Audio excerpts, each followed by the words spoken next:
Have you ever wondered how an empire that spanned 3 continents and lasted for over 600 years could simply crumble? The story of the Ottoman Empire's downfall is often simplified, but the truth is a complex web of internal decay, external pressures, and a series of calculated moves by the world's great powers. This isn't just a story of decline, it's a tale of intrigue, betrayal, and the birth of the modern Middle East. For centuries, the Ottoman Empire was a force to be reckoned with. From its heart in Anatolia, it stretched across North Africa, the Balkans, and deep into the Arabian Peninsula. Its capital, Constantinople, later Istanbul, was the center of a vibrant, multi-ethnic, and multi-religious world. But by the 19th century, the cracks were beginning to show. The once mighty empire was now being called the sick man of Europe. Internally, the empire was struggling. A series of weak sultans, rampant corruption, and a failure to modernize its military and economy left it vulnerable. Nationalist movements, inspired by the ideals of the French Revolution, were bubbling up across its vast territories. Greeks, Serbs, Bulgarians, and Arabs all began to dream of independence. The central government in Istanbul was losing its grip,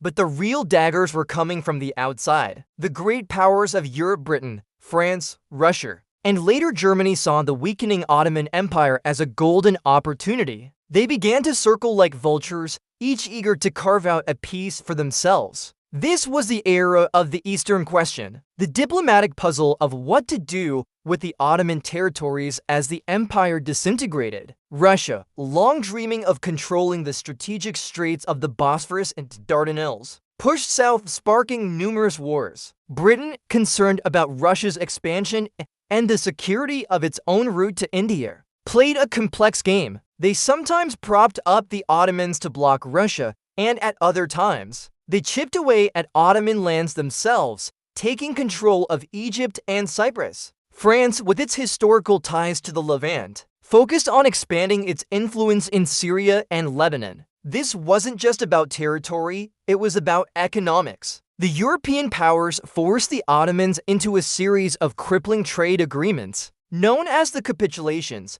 These deals gave European merchants huge advantages, flooding the Ottoman market with cheap manufactured goods and destroying local industries. The empire sank deeper and deeper into debt, borrowing massive sums from European banks. By the late 19th century, its finances were effectively controlled by a European-run administration. The economic sovereignty of the empire was gone. Germany, a latecomer to the imperial game, tried a different approach. Under Kaiser Wilhelm II, they sought to befriend the Ottoman Sultan, proposing ambitious projects like the Berlin to Baghdad Railway. This wasn't an act of friendship, but a strategic move to project German power into the Middle East and challenge British and French dominance. The railway was seen as a direct threat to Britain's interests, a steel artery that could transport German troops and influence straight to the Persian Gulf. The final act began with the outbreak of World War I. The Ottoman leadership,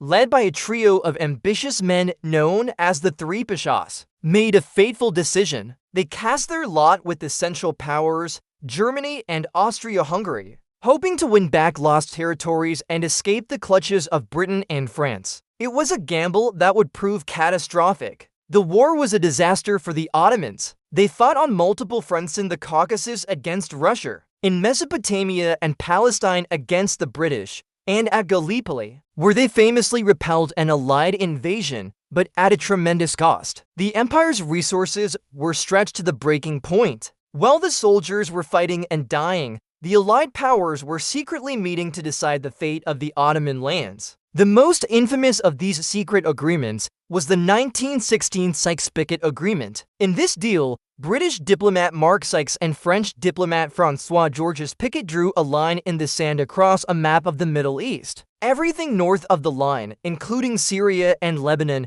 would go to France. Everything south, including what would become Iraq and Jordan, would go to Britain. The promises of independence they had made to the Arabs who were fighting alongside them against the Ottomans were completely disregarded. This act of diplomatic cynicism planted the seeds for many of the conflicts that still plague the region today. Simultaneously, The British issued the Balfour Declaration in 1917, promising their support for the establishment of a national home for the Jewish people in Palestine. This added another layer of complexity and conflict to the future of the region. They were making contradictory promises to different groups to serve their own wartime aims. By 1918, the Ottoman Empire was defeated. The armistice was signed, and the once great empire was occupied by allied troops. The Sultan was a mere puppet. The victorious powers gathered at the Paris Peace Conference to formalize their gains. The resulting Treaty of Sèvres, signed in 1920, was a death sentence. It dismembered what was left of the empire, carving up Anatolia itself into zones of influence for France, Italy, and Greece. It was a complete and utter humiliation. But the story doesn't end there. In the ashes of the empire, a new movement was born, a Turkish nationalist resistance, led by an unassuming but brilliant army officer named Mustafa Kemal, rose up to defy the treaty. He rallied the Turkish people against the foreign occupiers and the compliant Sultan's government. This was the Turkish War of Independence. Against all odds, Mustafa Kemal's forces fought back. They pushed the Greek army out of Anatolia, forced the French and Italians to withdraw, and challenged the British. They proved that the Turkish people would not accept the dismemberment of their homeland. By 1922, they had won. The humiliating Treaty of Sèvres was dead. A new treaty, the Treaty of Lausanne, was negotiated in 1923. This treaty recognized the full sovereignty of the new state of Turkey